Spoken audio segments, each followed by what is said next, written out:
This is Talk Business and Politics with Roby Brock. Welcome to today's Talk Business and Politics. I'm Roby Brock, joined by John Brummett of the Arkansas Democrat-Gazette. 100 days, actually 99 days until Election Day. You getting excited about Election Day? I would not use the word excited. I'm getting incrementally more interested. Good way to put it. Yeah. Let's talk about a guy who probably has the least amount of trouble heading into Election Day of 2020, and that is Senator Tom Cotton, who has made numerous headlines over the last several weeks, but in particular these last few days. He's going after the 1619 project of the New York Times editorial page. He's given speeches on cancel culture. He's promoted this military force to quell protesters. Who is Tom Cotton running against? Tom Cotton, I'm fairly certain, is running hard to be the heir apparent to Trump. He's running hard for president in whatever year that would be, 2024. Right now, of all the prospects, I'd put him at the top. I think he's the natural heir to the Trump base. Put him over there where Mike Pence or Mike Pompeo? I think he's established that much profile, and I think he has aligned himself so much with Trump. When Trump says something like, he said to Chris Wallace, the left hates America by what they're teaching in school, and Trump has a little difficulty explaining what he means by that. Cotton inevitably will come in, as he's done before, with some sort of policy in a few days, which was this bill to say that if you buy any of these instructional materials that the Pulitzer Center is developing from the New York Times 1619 project emphasizing slavery, then you lose that amount of federal funding. It's not going to pass. It's a little bit of money. It's right-wing show. It's a play to the base. It's grandstanding. It's It's grandstanding. It's demagoguery, but it's timed and purposed for the purpose of riling the MAGA movement to help Trump and also to affiliate Cotton with it. And I just think that's where Cotton is. If you look, I know Twitter is not the be-all and end-all, but Twitter will tell you a lot. And Tom Cotton leads trending this morning, or did yesterday, #1. Tom Cotton trending. Arkansas guy from Dardanelle, the old sand lizard, is leading the world in trending because of comments about their incendiary remarks. They're remarks you can highly criticize, but I think they identify him with that MAGA base. I think that 30 to 35% that's going to need someplace to go after Trump. I think Tom Cotton rather strategically has set himself up to be that person. And you can think through this to some extent. 2024 is going to be a crowded Republican field like it was in 2016. You're going to have probably Ted Cruz again and Nikki Haley. You'll have minimum 8, maybe 14, something like that. Right. So who's going to, that 30, 35% that wins. Could carry you. That wins. Yes, right. You keep getting that every state after state, suddenly you're the inevitable nominee. I think we've seen that before. Well, so that's how Trump got there. All right, so Tom Cotton wants to use cancel culture to get rid of the 1619 project. Little irony there, yeah? Well, that's my tomorrow column. Okay.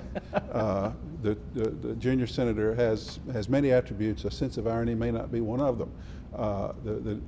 He makes much out of the fact that the New York Times fired an editor for letting him have his say, his disagreeable say, and now he doesn't like this 1619 project, which merely wants to emphasize the role of slaves in slavery from 1619 to 1776 in the formation and eventual independence of this country. He got in big trouble by saying the founding fathers saw slavery as a necessary evil. He said that in an interview with the Democrat-Gazette that was published Sunday. And now you've got all the left-wingers saying, he says slavery was a necessary evil. He actually said the founding fathers thought it was a necessary, which is a... Some of the argument is he's putting that off on them so that he could say it. Yes, but we need to be precise. I just wish we were more precise in our criticisms. This rush to say he said it. It's bad enough that he's relying on it and he wants to de-emphasize the teaching of slavery, in my opinion. We don't need to rush and say he said something he didn't quite say. Say that he didn't quite say it himself. He seemed perhaps to endorse it at the time in the thinking of the founding fathers, but going quickly to say, but we also set up a system that inevitably would lead to Lincoln and to abolition.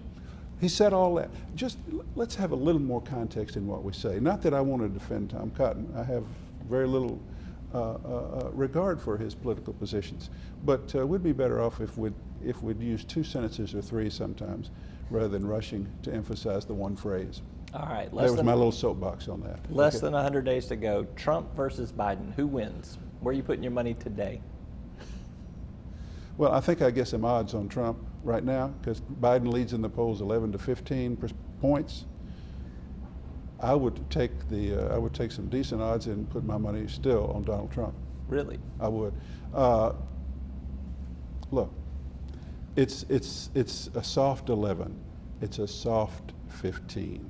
Joe has not been out there, been visible. The race is not fully engaged. The President Trump has been making an utter mess of the pandemic and trouble in the streets and his behavior, and the economy is severely constricted, and that's never good for the incumbent. And so you get this 11 to 15, and the Democrats get excited. I still think, if I had to pick Florida, remember, it's not a popular vote race. Right. It's an electoral college vote. The Democrats have won the popular vote for president every time, except for 2004, since 1992, every time.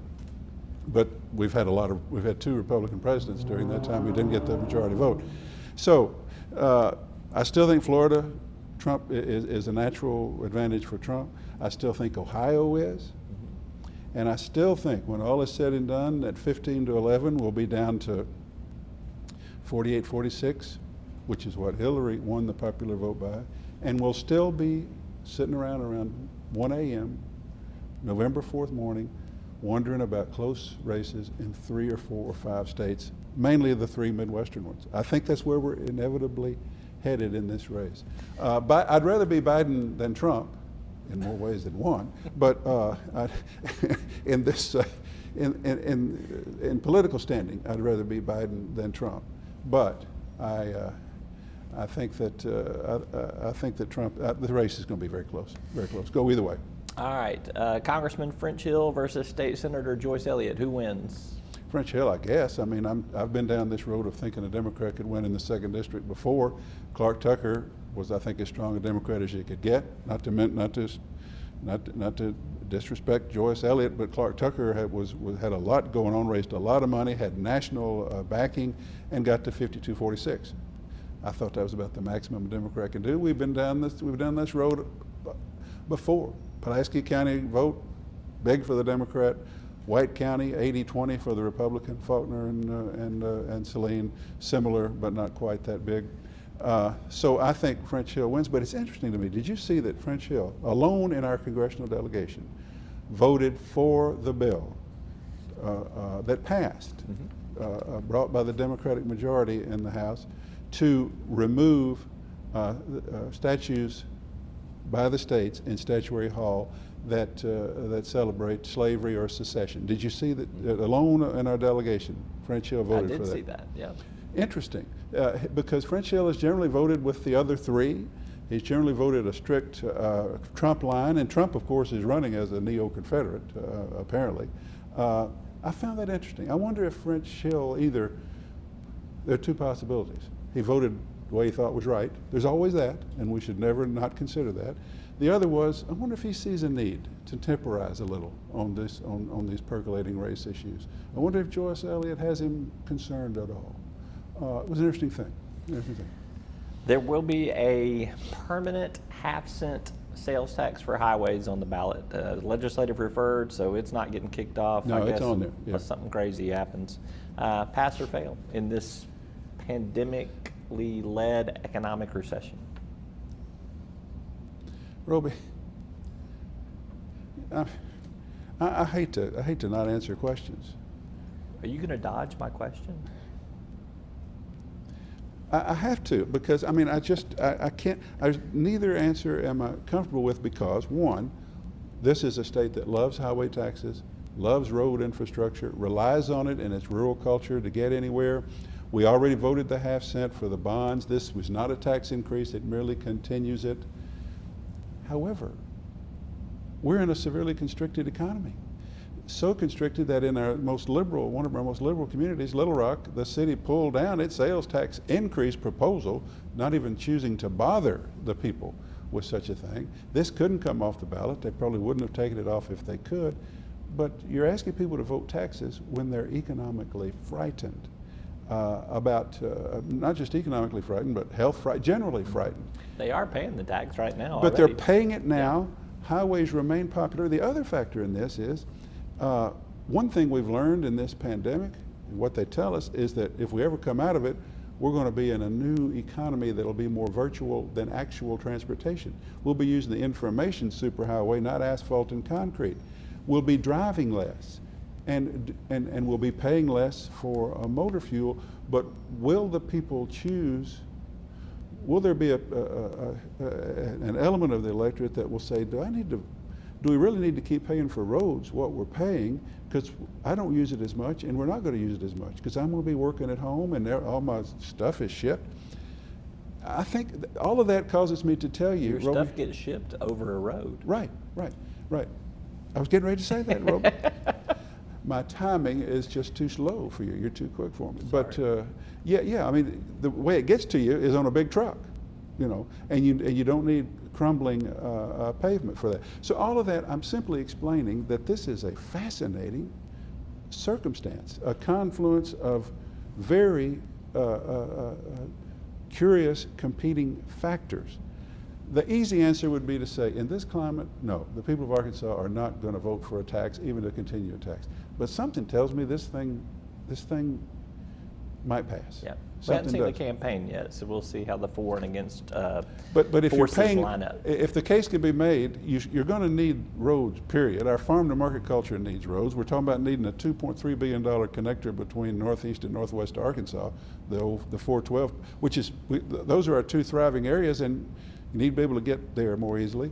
I think you could still make that case, and if it's the same tax rate you're paying now, and if the product you're using you use less at a lower price, meaning gasoline, I could see it passing. Yeah. I'm close to talking myself into predicting that. That's what these sessions are for, that's right. John. Think is out to loud. help you really. But what a fascinating decision. And that's my Thursday column. Tom Cotton is my Tuesday. This is my Thursday. All right. All right. He is John Brummett with the Arkansas Democrat-Gazette. Always good to visit with you. Thanks. Same here. All right. That's all for this program. Thanks for watching. You'll find us at the end of a lot of long country roads, covering over 60% of the great state of Arkansas. Our 17 electric distribution cooperatives are working day and night to provide reliable, affordable power to over 500,000 homes, farms, and businesses, just like yours. The Electric Cooperatives of Arkansas, your local energy partners.